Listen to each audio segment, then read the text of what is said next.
Hello friends, तो इस video में हम करेंगे इंट्रामोलिकुलर कैनिजारो रिएक्शन। जैसा कि आपको बताया, हमारे पास कैनिजारो रिएक्शन बहुत सारी टाइप की होती हैं, जैसे कि हमारे पास सिंपल कैनिजारो रिएक्शन और हमारे पास कौन सी आ जाती है, क्लोज्ड कैनिजारो रिएक्शन, और ये हमारे पास है इंट्रामोलिकुलर कैनिजारो रिएक्शन। जैसा कि इसका नाम है उसी के अकॉर्डिंग इंट्रामोलिकुलर, यानी कि हमारे पास कैनिजारो रिएक्शन एक ही मोलिक्यूल के अंदर चलेगी। ठीक है, वो मोलिक्यूल एक ही होगा, दो मोलिक्यूल के अंदर नहीं होगा। ठीक है, बेसिकली हम अब तक क्या करते आ रहे थे, जो कैनिजारो रिएक्शन थी वो 2 मोल के अंदर चलती थी। हम 2 मोल एल्डिहाइड या फिर कीटोन के ले लेते थे और वो अलग अलग होते थे, और उनके अंदर 1 मोल का ऑक्सीडेशन हो जाता था, 1 मोल का रिडक्शन हो जाता था। लेकिन यहाँ पर क्या है, एक ही हमारे पास कंपाउंड होगा, एक ही कंपाउंड में हमारे पास एल्डिहाइड या फिर कीटोन होंगे, और क्या होगा भाई, उसका हमारे पास 1 मोल का ऑक्सीडेशन होगा, 1 मोल का रिडक्शन होगा, तो हमारे पास प्रोडक्ट बन जाएगा। ठीक है, ऐसे होगी। चलो स्टार्ट करते हैं। देखो भाई, अभी तक मैंने क्या बताया है, अभी तक मैंने ये बताया है कि हमने इसके अंदर जो रिएजेंट है वो आपको पता ही होगा, क्योंकि आप पहली वीडियो देखकर आए चुके होंगे।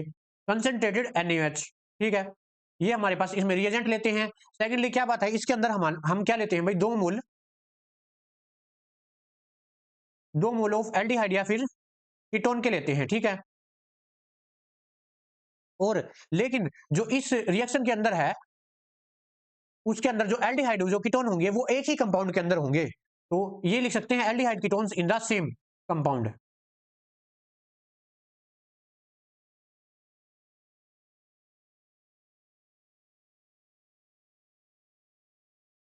ठीक है, और जिसके पास अल्फा हाइड्रोजन नहीं होगा भाई, नो अल्फा हाइड्रोजन,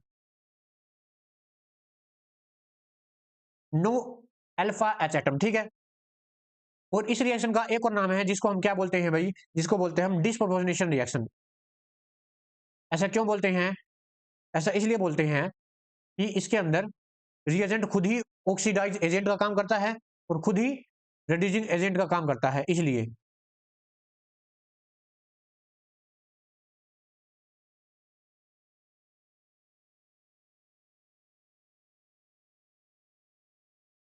अब देखो भाई, मैं क्या ले लेता हूं, मैं 1 मोल ऑफ क्या ले लेता हूं, एल्डिहाइड का ले लेता हूं। फॉर एग्जाम्पल मैंने फर्स्ट मोल लिया ये वाला। ठीक है, ये एल्डिहाइड वाला ले लिया। सेकंड मोल मैंने ये एल्डिहाइड का ही ले लिया, सेकंड मोल। लेकिन ये इंट्रामोलिकुलर है, मतलब हम इन दोनों मोल्स को आपस में जोड़ देंगे। ठीक है, एक ही कंपाउंड बन गया ये। अब क्या होगा, जो ये पहला मोल है उसका हम क्या करेंगे भाई, ऑक्सीडेशन करेंगे। इसका हमारे पास ऑक्सीडेशन होगा, मैं यहां पर भी लिख देता हूं, इसका हमारे पास ऑक्सीडेशन होगा। और हमें पता है जो एल्डिहाइड जब ऑक्सीडेशन करता है तो उसका क्या बनता है भाई, ओइक एसिड यानी कार्बोक्सिलिक एसिड बन जाता है। तो यहाँ पर OH आ जाएगा और फिर कार्बन डबल बॉन्ड O। ठीक है, तो ये बन गया। और ये हमारे पास सेकंड मोल था, इसका हम क्या करेंगे भाई, रिडक्शन करेंगे। रिडक्शन मतलब एडिशन ऑफ H एटम, इसका होगा हमारे पास रिडक्शन।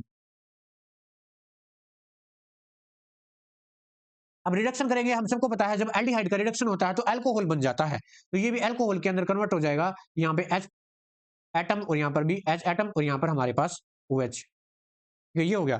अब हमारा क्या रिएजेंट क्या था भाई, रिएजेंट था हमारे पास सोडियम हाइड्रोक्साइड, वो डालेंगे Na पॉजिटिव और OH नेगेटिव, ये नेगेटिव है भाई। ठीक है, अब क्या होगा, ये हमारे पास नेगेटिव है, ये पॉजिटिव है। ठीक है, अब क्या होगा, जो हमारे पास Na पॉजिटिव है वो ये और ये जो H पॉजिटिव है ये आपस में रिप्लेस हो जाएंगे। ठीक है, देखो ये वाला मैं ऐसे करके दिखा देता हूँ।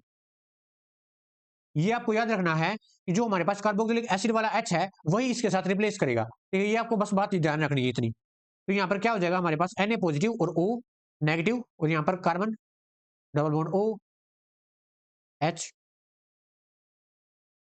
देखो ये हमारे पास प्रोडक्ट बन गया। ठीक है, तो ये थी हमारे पास intramolecular Cannizzaro reaction. I hope आपको अच्छे से समझ में आई होगी। बाकी फिर किसी वीडियो के अंदर मिलते हैं, तब तक के लिए थैंक यू।